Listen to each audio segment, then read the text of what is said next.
Hello guys, welcome to doctor Ravi science world. So बेटा, आज हम लोग इलेक्ट्रिसिटी का पार्ट 2 लेके आए हैं आपके सामने।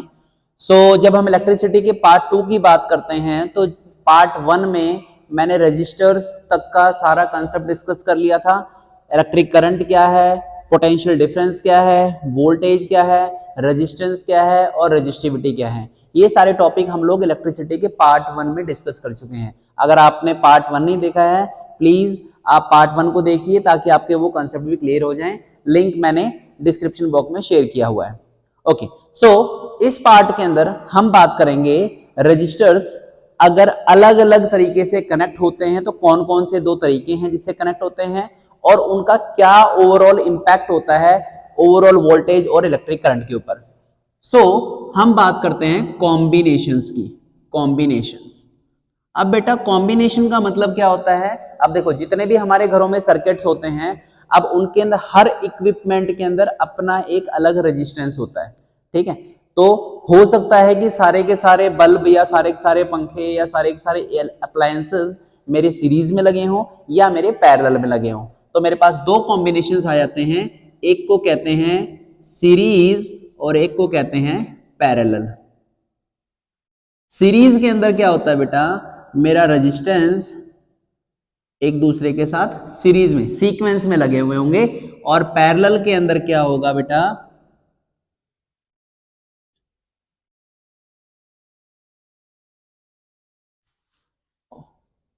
और पैरेलल के अंदर क्या होगा बेटा, मेरे पास इस तरीके से सारे के सारे रजिस्टर्स लगे होंगे। ये मेरा पैरेलल का कंसेप्ट हो गया, positive negative and positive negative. Okay, तो सीरीज की खास बात क्या होती है, ध्यान समझना। सीरीज के अंदर मान लो मेरे पास ये तीन रेजिस्टेंस हैं, R1, R2 और R3, और यहां पे है R1, R2 और R3। सबसे पहली बात, सीरीज के अंदर सबसे इंपॉर्टेंट चीज क्या होती है कि सीरीज के अंदर मेरा सेम करंट सप्लाई होता है। जो मेरा करंट होगा वो क्या होगा, सेम रहेगा, कोई चेंज नहीं आएगा। मैं मानता हूं कि इन तीनों रेजिस्टेंस का ओवरऑल सम मान लेता हूं मैं RS है। That is the RS is the overall resistance of all the three resistors. तो मैं क्या कहूंगा, मैं as per Ohm's law, Ohm's law का यूज करके हमें पता है तो V is equal to IRS। मान लेता हूं कि V क्या है, V इससे निकलने वाली वोल्टेज है और I जो यहां से करंट पास हो रहा है वो करंट हो गया। अब मैं इंडिविजुअल रेजिस्टेंस के लिए क्या करता हूं, इंडिविजुअल वोल्टेज निकालूंगा। जब मैं वोल्टेज निकालूंगा तो आएगा V1 will be equal to IR1, V2 will be equal to IR2, V3 will be equal to IR3। क्योंकि मुझे पता है कि इस केस में करंट मेरा सेम रहेगा, तो मैं लिखूंगा V will be equal to V1 plus V2 plus V3 और IRS that is V is initial equal to IR1 IR2 plus IR3। यहां से मैं I कॉमन ले लूंगा तो IRS is equal to I common R1 plus R2 plus R3, I से I cancel, तो RS will be equal to R1 plus R2 plus R3। This is the most important relation. तो यहां से मुझे क्या पता चला बेटा, मुझे पता चला जब भी मेरे अप्लायंसेस सीरीज में होते हैं या रेजिस्टेंस मेरे सीरीज में होते हैं तो net resistance will be equal to the sum of all the resistance. अब मैं बात करता हूं पैरेलल के केस में। पैरेलल के केस में हमारे पास क्या होता है बेटा, same as per Ohm's law. Ohm's law के अकॉर्डिंग हमें पता है I is equal to V upon RP। RP में मान लेता हूं इनका ओवरऑल रेजिस्टेंस है RP। ठीक है, तो ये मेरी इक्वेशन 1 हो गई। अब हम क्या करेंगे, इंडिविजुअल का निकालेंगे। अब देखो यहां पे इस केस में मेरे पास क्या था, सेम करंट फ्लो कर रहा था पूरे सर्किट में। यहां पे हर एक के लिए करंट अलग अलग हो जाएगा, I1, I2 एंड I3। तो अलग अलग निकालूंगा मैं, तो I1 will be equal to V upon R1, I2 will be equal to V upon R2 and I3 will be equal to V upon R3. And now I know the total current of the circuit will be equal to sum of all the individual currents. तो V upon Rp will be equal to V upon R1, V upon R2, V upon R3. यहाँ से V common ले लेंगे तो V से V cancel out हो जाएगा, तो V upon Rp is equal to V common 1 upon R1 plus 1 upon R2 plus 1 upon R3. तो V से V कैंसिल, तो यहाँ से मुझे पता चला कि 1 upon Rp will be equal to 1 upon R1 plus 1 upon R2 plus 1 upon R3. This is the most important relationship. तो यहां से मुझे क्या पता चला बेटा कि जब सीरीज में होंगे, मान लो 4 रेजिस्टेंस हैं, एक ओम के सीरीज में है, तो मैं क्या करूंगा 1 प्लस 1 प्लस 1 प्लस 1 सीधा जोड़ दूंगा. और अगर पैरेलल में है, 4 ओम के 4 है, तो 1/4 1/4 1/4 1/4, तो मैं ऐड करूंगा और सबको टोटल कर दूंगा और लास्ट में रेसिप्रोकेट कर दूंगा. तो ये मेरा बहुत इंपॉर्टेंट कंसेप्ट है. अब इन दोनों फॉर्मूलाज का यूज कर हम पहले एक एक न्यूमेरिकल को सॉल्व करेंगे. ओके, पहले हम क्या करते हैं, हम इन्हीं दोनों डायग्राम्स का यूज करके न्यूमेरिकल्स बना लेते हैं. हम कहते हैं कि भाई 3 ओम के 3 रेजिस्टेंस पैरेलल में जुड़े हुए हैं, ठीक है, और 30 वोल्ट का हम कहते हैं क्या हो रहा है, सप्लाई हो रहा है, ओवरऑल सप्लाई जो हो रहा है 30 वोल्ट का हो रहा है. बताओ कि मेरे पास ओवरऑल करंट कितना होगा सर्किट के अंदर. तो अब मुझे पता है फॉर्मूला क्या होता है, V is equal to I R P हो जाएगा. अब क्योंकि पैरेलल में है तो हम आरपी निकाल लेंगे पहले, तो 1 upon R P will be equal to 1/3 1/3 1/3. Reciprocate करेंगे लास्ट में, तो 3 1 प्लस 1 प्लस 1, तो 3/3 कितना आया 1. अब 1 आया तो मैं रेसिप्रोकेट करूंगा तो भी कितना आएगा 1 ही आएगा. ओके, तो अब हमने क्या पता, आरपी की वैल्यू कितनी आ गई 1 आ गई है. अब V मुझे पता है 30 volt is equal to I R P and 30 is equal to I into 1, तो I will be equal to 30 ampere. This is the net current supplied in this circuit. ध्यान रखना, जब मेरे पास किसमें हो, पैरेलल में हो, तो हम लोग ये वाला सिस्टम लगाएंगे और लास्ट में रेसिप्रोकेट करेंगे. सपोज अगर मैं कहता यहां पे मेरा सपोज आता 2/3, तो यहां पे मैं रेसिप्रोकेट करके 3/2 कर लेता, बट यहां पे 1 आया था तो 1/1 1 ही रहेगा. ओके, सो बेटा बोर्ड एग्जाम के अंदर एक क्वेश्चन फ्रीक्वेंटली तुम लोगों से पूछा जाता है, जो क्वेश्चन आपको मेरी स्क्रीन पे दिख रहा होगा. क्वेश्चन क्या कहता है, क्वेश्चन कहता है कि 176 ओम के मैं कितने रेजिस्टेंस को पैरेलल में कनेक्ट करूं कि 220 वोल्टेज में से 5 एम्पियर का करंट मुझे विड्रॉ हो जाए. ठीक है, तो नेट रेजिस्टेंस कितने हैं 176 के, कितनी क्वांटिटी चाहिए वो मुझे देखना पड़ेगा. अब क्वांटिटी के लिए हम क्या करेंगे, सबसे पहले हम नेट क्या निकालेंगे, रेजिस्टेंस निकालेंगे. तो V is equal to I R होता है, तो मुझे पता है V कितना है 220 वोल्ट, I कितना है 5 एम्पियर.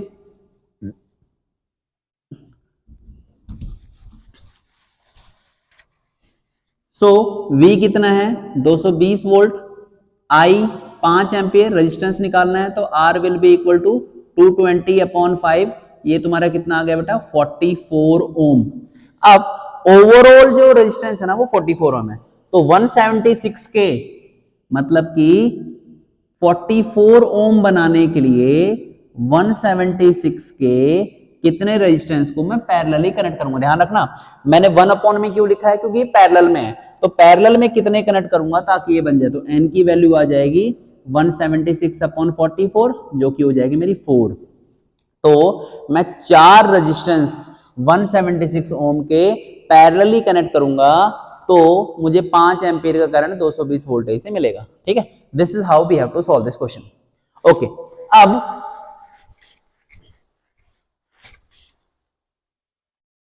बोर्ड एग्जाम के अंदर एक क्वेश्चन और फ्रीक्वेंटली पूछा जाता है. वो क्वेश्चन क्या कहता है, वो कहता है कि भाई आपके पास 6 ओम के रेजिस्टर्स है. ठीक है, यू हैव 3 रजिस्टर्स ऑफ 6 ओम। ठीक है, इन तीनों रजिस्टर्स को आप किस हिसाब से लगाओगे, how will you arrange these 3 resistors so that you can get an output of 9 ohm and 4 ohm. 4 ohm का आउटपुट मतलब ओवरऑल रेजिस्टेंस एक बार 9 ओम आना चाहिए और एक बार 4 ओम होना चाहिए। तो मतलब मैं सीरीज और पैरेलल का कॉम्बिनेशन बना के देखूंगा। तो बेटा इसके लिए 9 ओम बनाने के लिए मुझे क्या करना पड़ेगा, मुझे 2 6 ओम के पैरेलल में और एक सीरीज में 1/6 प्लस 1/6 आप सॉल्व करोगे, ये आ जाएगा 2/6 1/rp और rp will be equal to 3। और जब ये 3 आएगा तो इसके साथ ऐड हो जाएगा, तो ओवरऑल कितना आ जाएगा, 6 + 3 कितना आ जाएगा, 9 ओम। ये तो हो गया बेटा पहले वाले का कि भाई 2 6 ओम को पैरेलल में लगाओ और एक को लगा दो सीरीज में। तीसरा आता है बेटा मेरे पास, इस केस में क्या करना है, इसमें आपको 2 लगाने हैं सीरीज में और 1 लगाना है पैरेलल में। 6 6 6 तो इसका कितना हो जाएगा, ओवरऑल इसका हो जाएगा 12 और ये 6 तो 1/12 that is rp will be equal to 1/12 plus 1/6। Solve करोगे you will get 1 + 2 that is rp and rp will be equal to 12/3 that is 4। बहुत इंपॉर्टेंट क्वेश्चन है बेटा, बोर्ड एग्जाम के अंदर कई बार पूछा हुआ है कि कौन सी ऐसी कॉम्बिनेशंस करोगे। तो ध्यान रखना, जब 2 पैरेलल में और 1 सीरीज में होंगे तो 9 मिलेगा, और 2 सीरीज में और 1 पैरेलल में होगा तो तुम्हें 4 ओम का रेजिस्टर मिलेगा। ठीक है, this is very important question. अब हमने क्या करना है, अब हमने देखना है कि भाई हीटिंग इफेक्ट ऑफ करंट क्या होता है। क्या होता है कि अगर मान लो ये वायर है और इस वायर में से कंटिन्यूअसली आप करंट फ्लो करते रहोगे तो ये वायर गर्म हो जाएगा, ये हीट जनरेट करेगा, और यही हीट हमें पता करनी है। और दूसरी चीज हमें पता करना है कि भाई जो भी करंट सप्लाई हो रहा है तो कितना पावर जनरेट कर रहा है, पावर का फॉर्मूला भी यूज करना सीखेंगे हम लोग। तो 2 इंपॉर्टेंट कंसेप्ट हैं, एक पावर और एक हीट कितनी जनरेट हो रही है। तो सबसे पहले हम बात करते हैं पावर की। पावर क्या होता है, power is the capacity to do the work, कितना वर्क डन हो रहा है उसके लिए कितना टाइम पीरियड लग रहा है। तो मैं सीधा लिखूंगा कि power is work done upon time, और power P will be equal to W/T, और W का फॉर्मूला मुझे पता है V is equal to W/Q होता है। वी हैव स्टडीड दिस कि potential difference will be equal to work done upon the charge. तो W be equal to Q into V, यहां पुट करेंगे Q into V/T will be equal to power and Q/T will be equal to current. तो मेरा power का formula क्या हो गया बेटा, वोल्टेज और करंट को जब मैं मल्टीप्लाई कर देता हूं तो मेरा क्या बन जाता है, पावर बन जाता है। अब देखिए अगर आपको V और I की वैल्यू गिवन है तो आप क्या करो, सीधा मल्टीप्लाई कर दो। इन केस आपको गिवन नहीं है, आपको रेजिस्टेंस गिवन है और साथ में आप V को कन्वर्ट कर दो, V is equal to IR into I, तो ये बन जाएगा बेटा आपका I²R। इसके अलावा पाई का पावर का एक फॉर्मूला और बनता है, V की जगह पे V रहने दो, I की जगह पे आपका V/R बन जाएगा, तो ये बन जाएगा V²/R। तो ये पावर के 1 2 और 3 मेजर फॉर्मूले बनते हैं। तो power can be V into I, power can be into I²R and power can be equal to V²/R। अब पैरेलल टू द पावर हम लोगों को एक चीज ध्यान रखनी है कि एक हीट भी होता है। Heat is the form of energy. भाई कितने टाइम के लिए करंट किसी वायर से फ्लो कर रहा है उसको हम हीट कहते हैं, and heat is nothing, it is power into time. किसी भी पावर के अंदर कितनी देर तक वो पावर सप्लाई हो रही है, कितने टाइम के लिए, वो मेरी हीट कहलाती है। तो आपने क्या करना है, बस जहां जहां पे पावर है वो फॉर्मूले पुट कर दें। तो heat can be equal to V into I into T, it can be equal to I²RT, और heat can be equal to V²/RT। ये मेरे हीट के 4 मेजर फॉर्मूले बनते हैं बेटा। अब ध्यान रखना, जिस भी वायर में से जितनी देर के लिए अगर पावर सप्लाई हो रही है, करंट सप्लाई हो रही है, उतना ही ज्यादा वो हीट होता जाएगा। तो heat is the form of energy. Heat की जो यूनिट होती है वो होती है जूल, और पावर की यूनिट होती है वॉट। तो ध्यान रखना, this is the very important question कि पावर की यूनिट वॉट होती है। जैसे हम बात करते हैं 100 वाट का बल्ब लगा हुआ है, 200 वाट का है, मेरा फ्रिज कितने वॉट का है, तो वो कितनी पावर को कंज्यूम कर रहा है वो हमने देखना होता है, ठीक है। और जितनी देर के लिए वो उस पावर को कंज्यूम करता है तो उतना ही ज्यादा वो हीट अप हो जाता है, ठीक है। जैसे अगर मैं नॉर्मली अपने मोबाइल के अडेप्टर की बात करूं तो ज्यादा देर तक उसको बिजली में लगा के रखेंगे, ज्यादा इलेक्ट्रिसिटी कंज्यूम करता रहेगा, थोड़ी देर के बाद वो गर्म होता जाएगा, तो उसके अंदर ज्यादा टाइम के लिए रखेंगे तो उतना ही ज्यादा वो हीट अप हो जाएगा। तो this is the major concept of power and heat. Okay, so बेटा इसके ऊपर एक बहुत इंपॉर्टेंट क्वेश्चन आता है पावर के ऊपर। कई बार क्वेश्चन पूछ लेते हैं या फिल इन द ब्लैंक्स के फॉर्म में आता है कि 1 kilowatt hour is equal to how many joules, कितने जूल्स के इक्वल होता है। वैसे नॉर्मली बच्चे इसको रट लेते हैं, बट रटने की जरूरत नहीं है, आपको सिंपल लैंग्वेज में समझाता हूं मैं। 1 किलो का मतलब हो गया 1000, वॉट ही रहने दो, आर को सेकंड में कन्वर्ट कर लो, आर को सेकंड में कन्वर्ट करोगे कितना आ जाएगा 3600। एक घंटे में 60 मिनट और 60 मिनट में 60 सेकंड 36। तो इसको सॉल्व करोगे 36 2 0 और 3 0, तो इसको सॉल्व करोगे 3.6 into 10 to the power 6 joule. तो this is the most important question कि 1 kilowatt hour is equal to 3.6 into 10 to the power 6 joule के इक्वल होता है, ठीक है। ओके, अब बेटा अगला क्वेश्चन जो हम लोग डिस्कस कर रहे हैं वो क्वेश्चन क्या कहता है, आपको मेरी स्क्रीन पे विजुअलाइज होगा।